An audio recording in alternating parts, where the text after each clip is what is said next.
आज के ब्लॉग की शुरुआत कावड़ियों के साथ। तो राम राम जी सारा ने तो जिस सवेरे उठ के नया धो लिए थे। आज थी शिवरात्रि, आज जाना था हमने भोले बाबा का मंदिर में।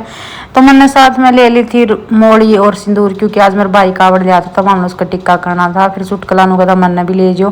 फिर मेरी माँ ने मेरी भाभी ने आपस में चप्पला की अदला बदली कर ली। और मैंने देखो कल मेहंदी लगाई थी। मैं मेरी माँ चल दिए थे फिर मोटरसाइकिल पर बैठ के न। और जिसे हम जावा थे तो रास्ते में घने कावड़िए भी दिखे थे, सारे बोल बम कर रहे थे। फिर जी हम पहुंच गए थे मंदिर में। और मंदिर में पहुंच के देखा तो घनी भीड़ हो रही थी, जहाँ लंबी लाइन लग रही थी।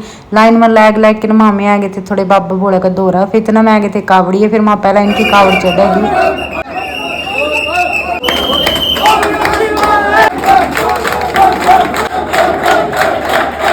फिर बाबा भोले पर जल चढ़ा के मैं मेरी माँ दूसरी तरफ चल दिए थे, क्योंकि माँ वेट कर रहा था मेरे भाई का जो कावड़ देने जा रहा था। फिर माँ ने सोचा इसमें, लेकिन वो इस टोली में कौन था।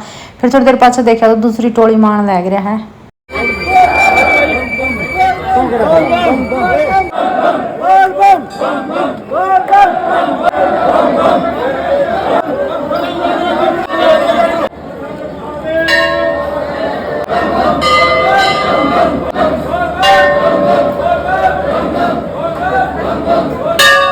बाबा भोले पर जल चढ़ा के मेरे भाई और फिर बिगे सारा मंदिर में धोख लगाना। मेरी मां सारा के सर पूछ कर दिए थे। इतना मैं आ गए थे मेरी मौसी मेरे काका। फिर मेरी मां ने मेरे भाई का रुपये दे दिए, बोली सारे कावड़िया ने रुपये दे दिए। फिर मैंने मेरे भाई का टिक्का कर दिया था और मोड़ी बहन दी थी। फिर मेरे काका का छोरा भी कावड़ लेके आया था, मैंने उसका भी तिलक कर दिया था। फिर उसने मेरे तो दे दिए थे रुपये।